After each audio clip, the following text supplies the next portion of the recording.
Welcome to the Real Estate Espresso Podcast, your morning shot of what's new in the world of real estate investing. I'm your host, Victor Menashe. On today's show, we're talking about a major shift in shipping that is not actually capturing major headlines, but it will have a significant and measurable economic impact on global trade. Fully 90% of the world's trade is carried by ship, so anything that affects shipping is going to have an impact on the global economy. One of the least regulated and dirtiest fuels has been the fuel used by cargo ships around the world.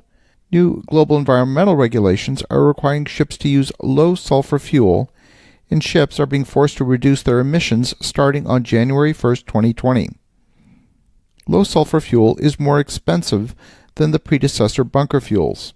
Most bunker fuel burned on ships is derived from the leftovers, from the residue that remains in the refining process after all the more valuable light fuels such as gasoline and diesel have been removed from the crude oil at the refinery. The tighter pollution rules by the International Maritime Organization, called IMO 2020, are set to take effect January 1st of 2020, resulting in the sulfur content limit of bunker fuel dropping from 3.5% to just 0.5%. That means ships will either have to switch to alternative fuels, which include marine gas, liquefied natural gas or biofuels, or install scrubbers to remove sulfur from the exhaust gases. Following the combustion in the engine, sulfur in the fuel becomes sulfur dioxide, a pollutant that causes respiratory symptoms and lung disease as well as acid rain, which can harm crops, forests, and aquatic species, and it contributes to acidification of the oceans. Some shippers have decided to solve the problem by using the existing fuel and retrofitting scrubbers to the exhaust of the ship's funnel.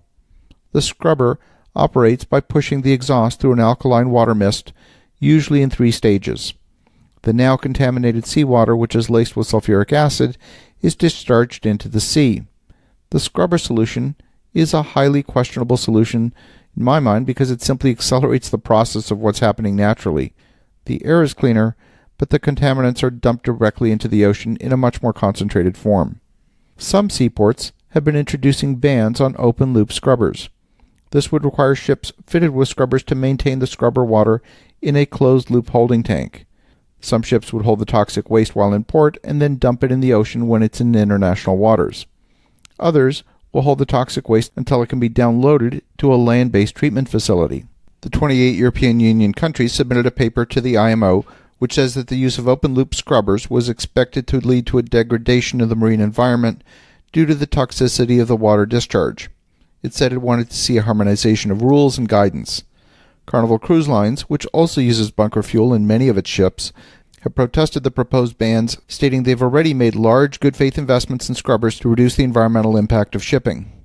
It's estimated that the emissions mandate taking effect at the start of 2020 will affect at least 60,000 vessels and the cost to the industry of up to $50 billion, according to some shipping industry insiders.